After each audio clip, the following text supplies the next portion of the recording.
Welcome to Nightfall Crypt, where the shadows come alive and the unknown waits in the darkness. It was supposed to be a peaceful weekend getaway.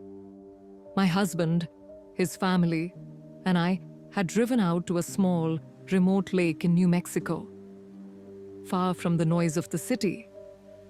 The air was crisp, the stars were bright, and the lake reflected the moonlight like a mirror. There were about 10 of us in our group, and another 6 people camping at the site next to ours. Everything was perfect, until night fell. A voice, a little girl's voice. "Help me, please, help!" The voice was faint, but unmistakable. It came from the darkness beyond the firelight, somewhere near the edge of the field behind our campsite. We all froze, the laughter dying in our throats. "Did you hear that?" my husband asked, his voice low. Everyone nodded. The other group at the next campsite had heard it too. They joined us, their faces pale in the firelight. None of us had children with us. There were no houses nearby, no roads, no signs of civilization for miles. So who or what was calling for help? We decided to investigate together, grabbing flashlights and sticking close as we ventured into the field. The tall grass swayed in the breeze, and the moon cast long shadows across the ground. That's when we saw it. A figure. It stood about 100 feet away. Tall and unnaturally thin. Its body was pure white, almost glowing in the moonlight. It didn't move, but the voice continued to echo from its direction. "Help me, please!" The voice was sweet, innocent, and full of desperation.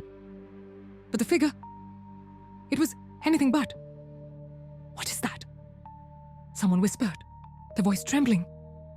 No one had an answer. We moved closer, our flashlights trained on the figure. As we approached, it began to back away, its movements slow and deliberate. It didn't walk like a person. It glided as if it weren't touching the ground at all. "Hey, stop!" my husband shouted, but the figure didn't respond. It just kept moving backward, disappearing into the trees at the edge of the field. We searched the area, but there was no sign of it. No footprints, no broken branches, nothing. Just the voice, still calling out from the darkness. "Help me, please!" We returned to the campsite, shaken but trying to rationalize what we'd seen. Maybe it was a prank, someone suggested. Maybe it was a trick of the light. But deep down, we all knew better. That night, none of us slept. The voice continued to call out, sometimes close, sometimes far away. It was always the same. A little girl pleading for help. But there was no girl. Only the white figure watching us from the shadows. At dawn, the voice finally stopped. We packed up our campsite in silence, eager to leave. As we drove away, I glanced back at the lake one last time. There, standing at the edge of the trees, was the figure. It was too far away to see clearly, but I could feel its gaze on us. We never went back to that lake. But sometimes, late at night, I still hear the voice. "Help me, please!" And I wonder, what would have happened if we'd followed it into the trees? And so, the shadows grow darker and the mystery deepens. But this is only the beginning. What lies beyond the door? Who or what is behind the whispers?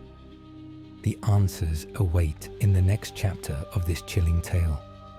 Subscribe to Nightfall Crypt and hit the notification bell so you don't miss what happens next. The crypt holds many secrets, and we've only just begun to uncover them. Until next time, stay in the light if you dare.